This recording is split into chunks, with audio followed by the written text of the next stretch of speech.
nay trời đẹp lắm đây, sao không cùng anh dạo quanh Sài Gòn. Vì vụ trên xe qua khắp nẻo đường, ngắm phố phường ta luôn mến thương. Sài Gòn của mình bao nhiêu quán xá, là có bấy nhiêu món ngon thật ngon, là có biết bao nhiêu lựa chọn, là nỗi đắn đo hôm nay ăn gì. Sài Gòn dịu dàng gom bao nỗi nhớ, đi đến nơi đâu cũng mong về mau.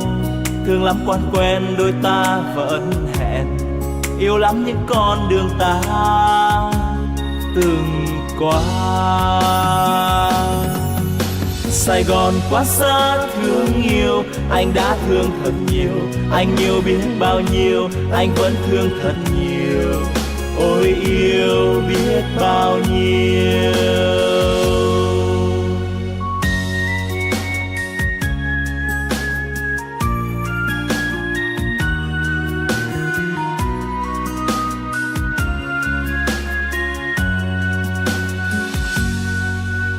Hôm nay trời nhiều nắng ấm, sao không cùng nhau dạo quanh Sài Gòn.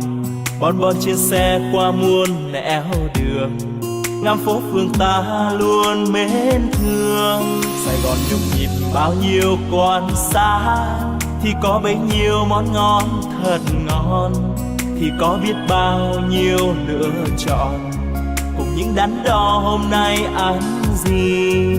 Sài Gòn nồng nàn gom bao nỗi nhớ, đi khắp nơi đâu vẫn mong về mau.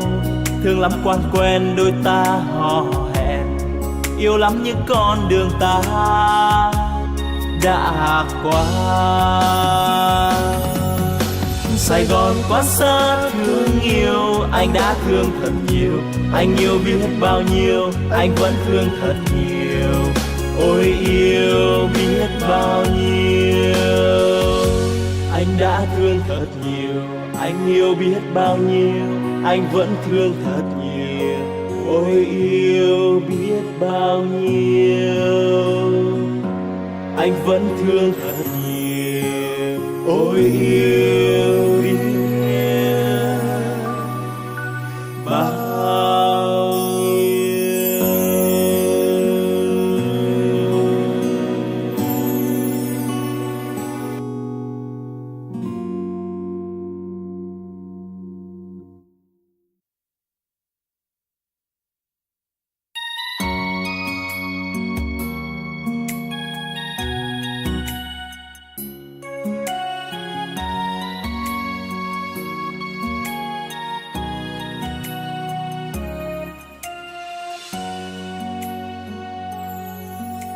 Hôm nay trời đẹp lắm đây, sao không cùng anh dạo quanh Sài Gòn.